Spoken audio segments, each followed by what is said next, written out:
Good morning, dear students. Next session, that is laws of photochemistry. And mainly while dealing with this photochemical reactions, two main laws are there. The first one is the Grothus-Draper law. Grothus, Grothus, Grothus-Draper law, Draper.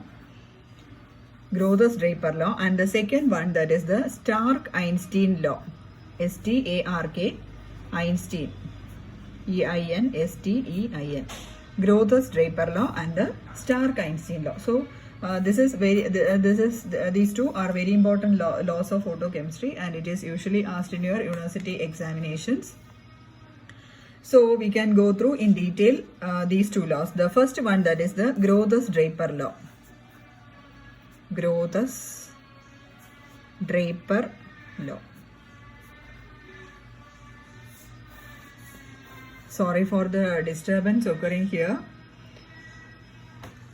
So here, in this Grothus-Draper law, see, when light falls on a reaction mixture, what happens? See, this is a reaction mixture, and when light falls on it, some of the light will be absorbed by this reaction mixture, isn't it? Some of the light will be absorbed and some of them will be transmitted, isn't it? So these two processes are going on in a photochemical reaction. So when light falls on a reaction mixture, some of the light will be absorbed by the reaction and some of them will be transmitted. And in some cases, there will be no absorption, only complete transmittance, isn't it? That we had seen in our last session, isn't it?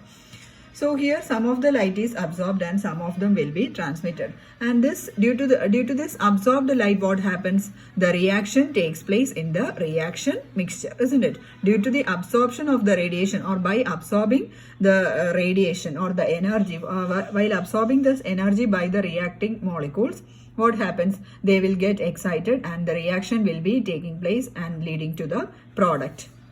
But what about the transmitted light? This transmitted light will not cause any chemical reaction, isn't it? That means it is ineffective. This transmitted light is chemically, it is ineffective. That means it does not gives a reaction or gives a product in that particular reaction. Only due to the presence of the absorbed radiation, what happens? The reaction will be going on and we will be obtaining the product. So here we can see the statement of this Grothus-Draper law based on this absorption of the light radiation. Okay, so this Grothus-Draper law states that only that light radiation, this is a statement, you have to study it as a statement itself, okay, should not change the wordings of that statement. Only that light radiation which is absorbed by a system,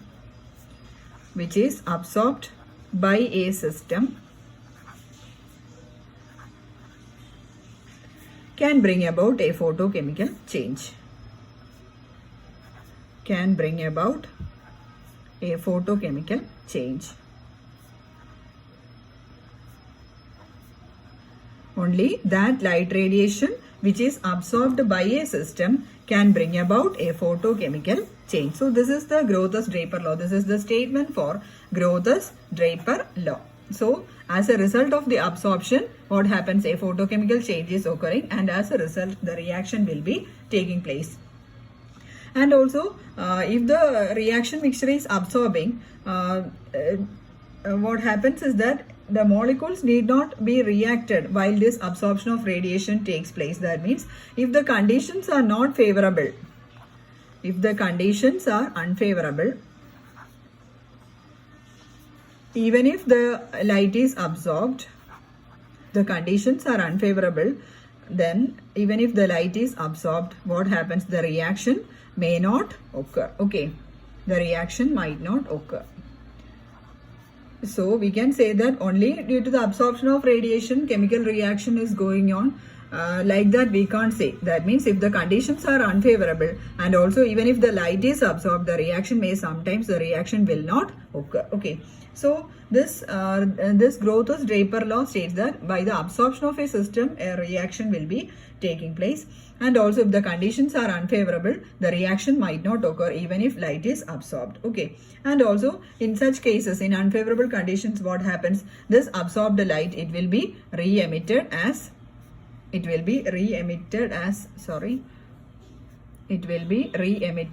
heat or light. in the case of unfavorable conditions. Okay, so this is what Grothus-Draper law states. And also this Grothus-Draper law, it is purely quantitative in nature.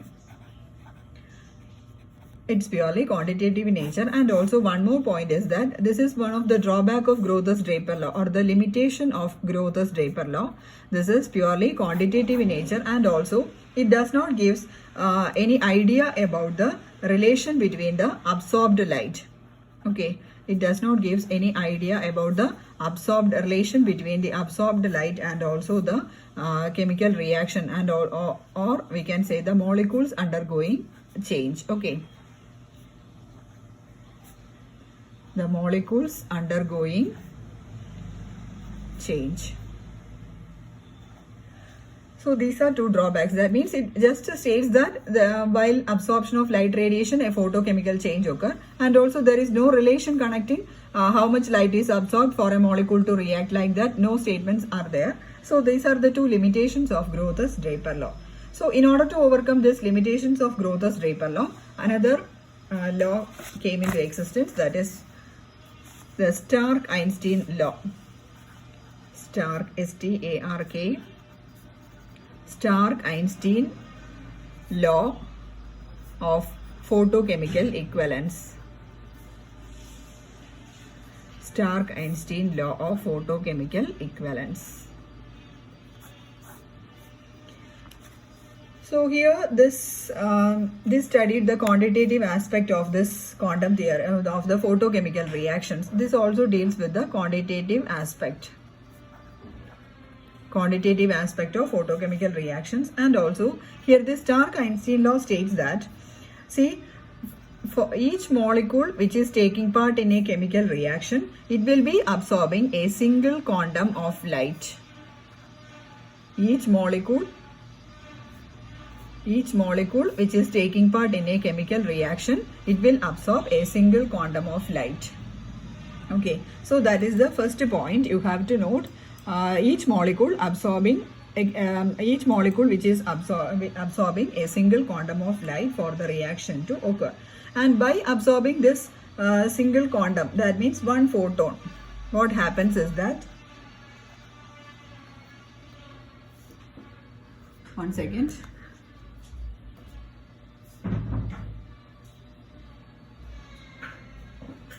Sorry. So by absorbing this one photon of radiation, what happens? One equivalent energy is activated. One equivalent energy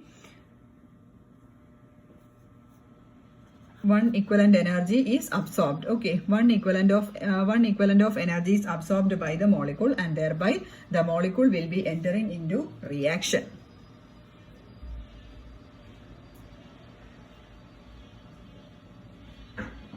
So this is what this is the basic statement of Stark-Einstein law. So that means this one molecule of the reaction, it will be absorbing a single quantum of light. That means one photon will be absorbed, and this one photon means it will be equivalent to one equivalent energy will be absorbed by the reaction mixture or by the molecule, by a single molecule, and thereby chemical reaction occurs.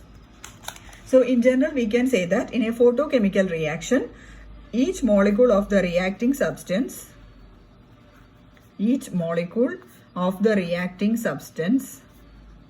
or the reaction mixture absorbs a single photon of radiation,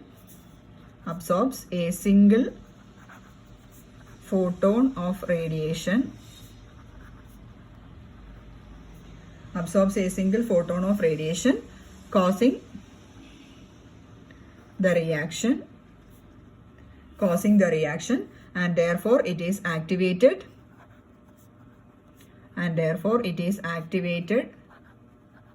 to form the products.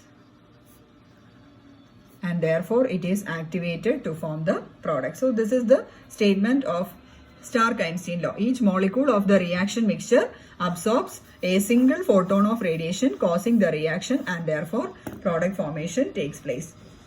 So we can go through an example for this one. That means, suppose a molecule A, So this is the reaction mixture, this molecule A. It will be absorbing a photon of radiation. A photon of radiation, it will be having an energy equivalent of h nu. Okay.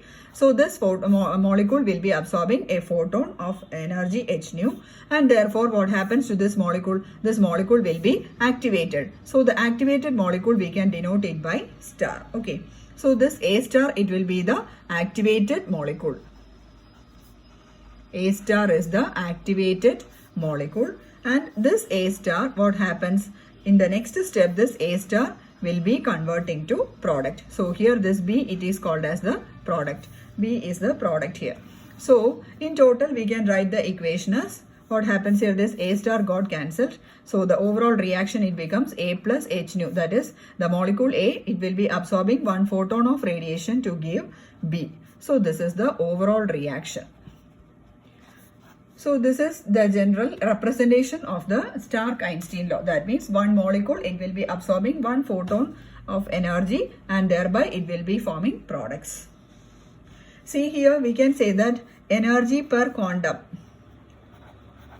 Energy per quantum. What is the energy per quantum here? It is h nu, isn't it? E is equal to h nu. That means for one molecule to undergo a chemical reaction, the energy, what is the energy required? E is equal to h nu, isn't it? So this is the case for one molecule. For one molecule, the energy will be equal to h nu. So if it is the case for 1 mole means a dozen, normally we say a dozen means 12 numbers, isn't it? Similarly, we are saying the case of mole also. One molecule and 1 mole means 1 mole, we can consider it as a just an anomaly for this dozen. Okay, 1 mole means it contains Avogadro number of molecules, that is 6.023 into 10 raised to 23 molecules. So we can say that for 1 mole to undergo a chemical change, the energy required, it is equal to, the energy will be equal to N into h nu. That means 1 mole contains N number of molecules, isn't it? Or it contains Avogadro number of molecules, 6.023 into 10 raised to 23 molecules. Therefore, the energy is equal to NH nu. So therefore, the energy absorbed, see here, the energy absorbed per mole, we can call it as 1 Einstein. The energy absorbed per mole. See here, this is the energy absorbed per mole. Energy absorbed per mole, that is equal to 1 Einstein. We can call it as 1 Einstein. Okay, the energy absorbed per mole. So we can say this this Einstein, it is denoted by the letter capital E, and therefore the energy, we can write it as E is equal to NH nu. Energy absorbed per mole. Then again, what is nu? Nu is equal to C by lambda. So we can substitute it for nu. So E is equal to N into H into C by lambda. Then what is the value for N? N is equal to Avogadro number 6.023 into 10 raised to 23. In your textbook, I think it is wrongly written as 6.6 or something else. Please correct it. It is 6.023 into 10 raised to 23 into what is the value of Planck's constant H? The value of H is 6.62 into 10 raised to minus 34, isn't it? Into C. C is the velocity of light, that is 3 into 10 raised to 8 meter per second divided by lambda. Okay. So while calculating these values, we can write the formula. It as 11.955 into 10 raised to minus 2 divided by lambda, that much, mole raised to minus 1. Okay, so this is the energy per mole, energy absorbed per mole. Okay, so you have to study this value. So here lambda, it is expressed in meters, and if we are converting this lambda into Armstrong, what about the unit? 1 angstrom is equal to 10 raised to minus 10 meters, isn't it? So thereby you have to convert this lambda into in terms of angstrom. So by substituting the values in angstrom, the energy absorbed per mole, that is E is equal to, how can we write it?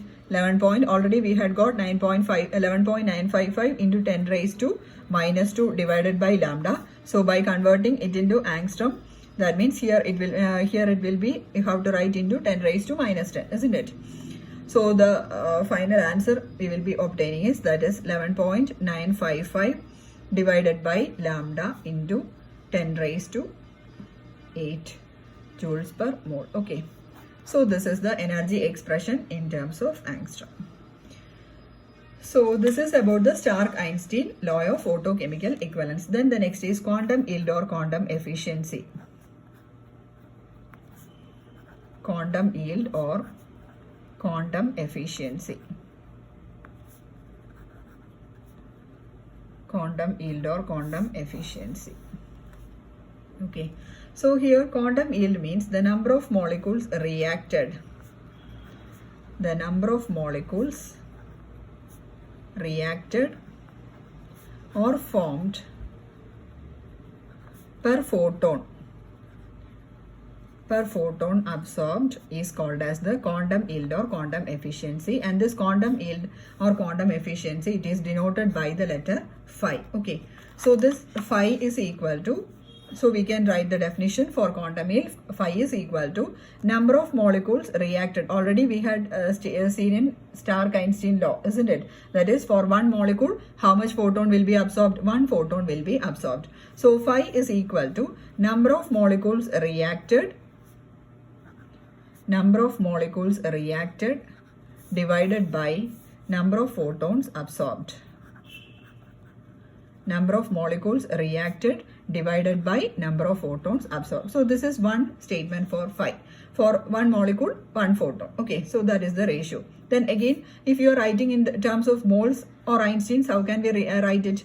Here it becomes number of moles reacted divided by, for one mole means one Einstein, isn't it? So divided by number of Einsteins absorbed. So we can write it in this way also. Phi is equal to number of moles reacted divided by number of Einsteins absorbed.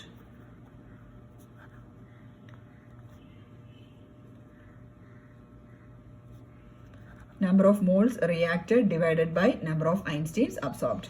So this is another definition for the quantum yield.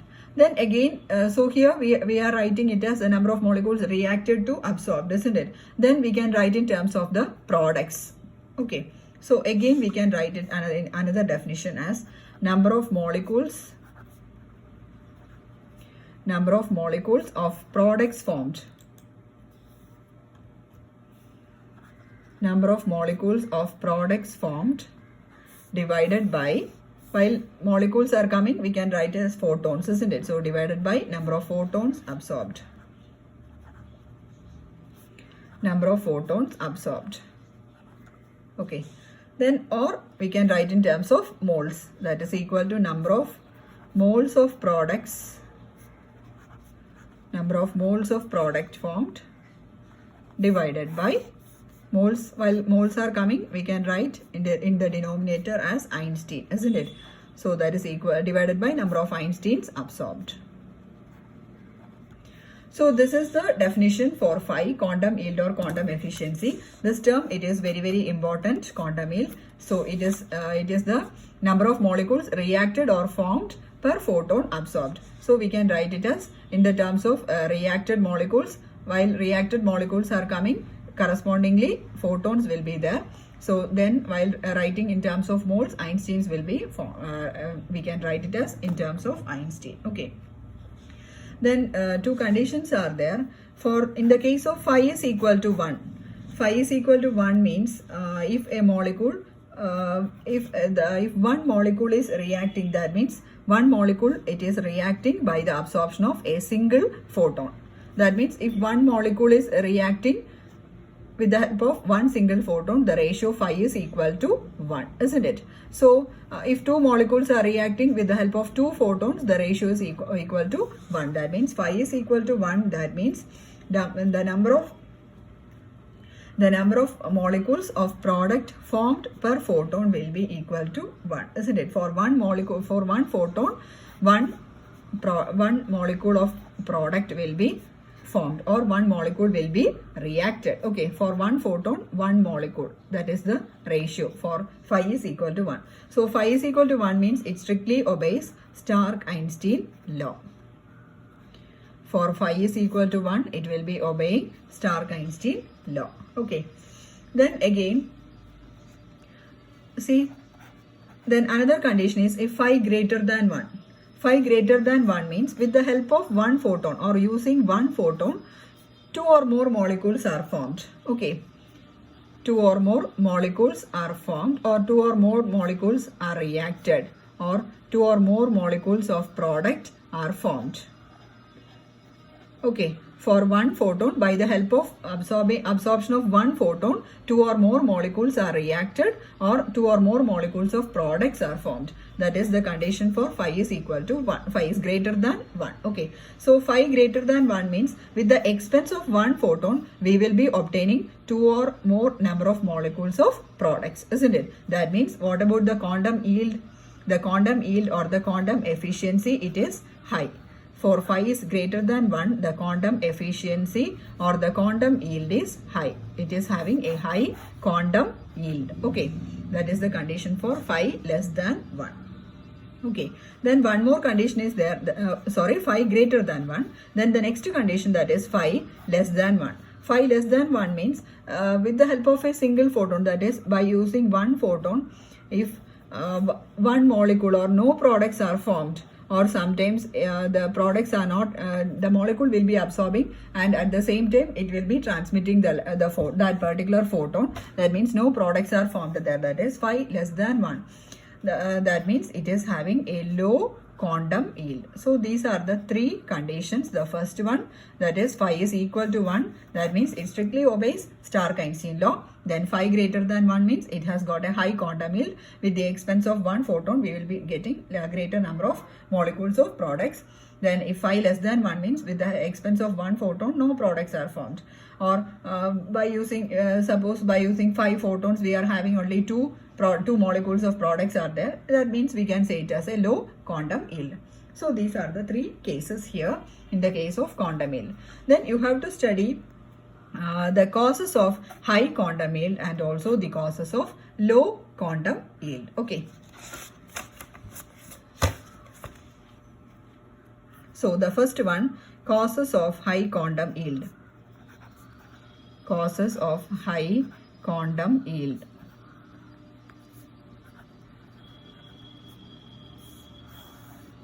Causes of high quantum yield. That means phi will be greater than 1, isn't it? Phi will be greater than 1. So here, the first cause for this high quantum yield is the reactions subsequent to primary reactions. That means reactions subsequent to primary reaction. That is the first reason for a high quantum yield. That means with the expense of one photon, more number of molecules are formed as products. That means here, suppose if one photon is absorbed, what happens? It will be dissociating to give another molecule. Suppose if a reactant molecule AB, if it is absorbing one photon of radiation H nu, then what happens is that this molecule will be disintegrating or decomposing to give A star. That means A will be in the activated form plus B. Okay, so this is the primary reaction. This is a primary reaction, AB plus H nu. So with the expense of this photon, this molecule will be decomposed to give an activated A star and B. Then what happens is that in the next step, this activated molecule A star will be combining with the another reactant molecule. So the reactant molecule here, it will be AB, and this reactant molecule, it will be reacting with the activated molecule. Okay, so here the product formed will be A2. This A and A will be combining to form A2 plus B. So here this is a secondary reaction. This is a secondary reaction. So here one photon decomposes how many molecules? 2 molecules, isn't it? One photon is used up, that is H nu, one H nu is used. So this is the first molecule which is disintegrated and this is the second molecule which is disintegrated. So at the expense of a single photon, 2 molecules are decomposed to give the product. So here a reaction subsequent to a primary reaction, that means a secondary reaction is also taking place. And also here one photon decomposes how many molecules? One photon decomposes 2 molecules, isn't it? So what happens here? What about the quantum efficiency or the quantum yield? So the quantum yield here, it is 2, isn't it? So that means it has got a high quantum yield. So this is one reason for the reaction subsequent to primary reactions. Then another reason for the high quantum yield is that due to the chain reaction. A chain reaction causes the formation of large number of molecules or many molecules. A chain reaction causes the formation of a large number of molecules. So here, when two or more reactants are there, one of the molecule will be absorbing this one photon and it dissociates to give a primary reaction. And again, the resulting excited atom, it gives to a secondary reaction. This is almost similar to the first one. That is, we can say it as a chain reaction. It will be going on continuously. The reaction will be going on continuously. Let us go through one of the examples. For example, a reactant molecule A2, it will be absorbing one photon H nu. Okay, so this will be decomposing to give A. Okay, two atoms of A will be formed. So here this is a primary reaction. Then in the next step, what happens is that this A will be combining with another reactant molecule. Okay, another reactant molecule, we can write it as B2. Okay, it will be combining with B2, and here the products formed can be AB plus B. Okay, AB plus 1B is remaining. Okay, so this is a secondary reaction. So this is a chain reaction. Then again in the next step, see here 1B is formed as a product. This B will be combining with another reactant molecule A2. Okay, so here the reactant molecules are A2 and B2. So this B will be combining with another reactant molecule A2, giving AB plus A. Okay, so here at the expense of one photon, how many products are formed? Two molecules of products are formed, that is AB are forming. That is, here two reactant molecules are there, A2 and B2. So at the expense of a single photon, how many molecules of products are formed? Two molecules of the products are formed. Okay, so here what about the quantum efficiency? Phi is equal to 2. Here also phi is greater than 1. That means it has got a high quantum yield. So this is an example for a chain reaction for having two or more products. Okay, so we can go through one of the examples for this reaction. For example, HI, hydrogen iodide, in presence of H nu. In presence of H nu, we will be having the products it will be decomposing to give H plus I. Then again this hydrogen atom, it will be, actually it is H dot. Okay, this hydrogen, it will be reacting with HI. It will be reacting with the second, with one of the reactant molecule to give H2 plus I dot. Okay.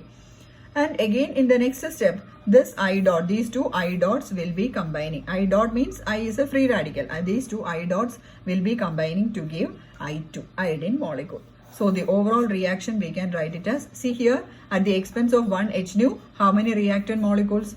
Two reactant molecules, isn't it? And also the products are obtained. So here we can write the equation, overall reaction as 2HI plus H nu, giving this this H nu got cancelled, isn't not H nu. Hydrogen molecules etc. will be cancelled. The overall reaction will be equal to 2HI plus H2 H nu giving H2 plus I2. This is the overall reaction, and also this is a chain reaction. So in these cases also, what happens? We will be having a high quantum yield. Okay. So these are the two reasons for the high quantum yield. First one, the reaction subsequent to primary reaction, and the second one, chain reaction. Okay. So these two are also important. The causes of high quantum yield and the causes of low quantum yield are very important while concerning your examination point of view. Okay. Then the next one, that is the causes of low quantum yield. Causes of low quantum yield.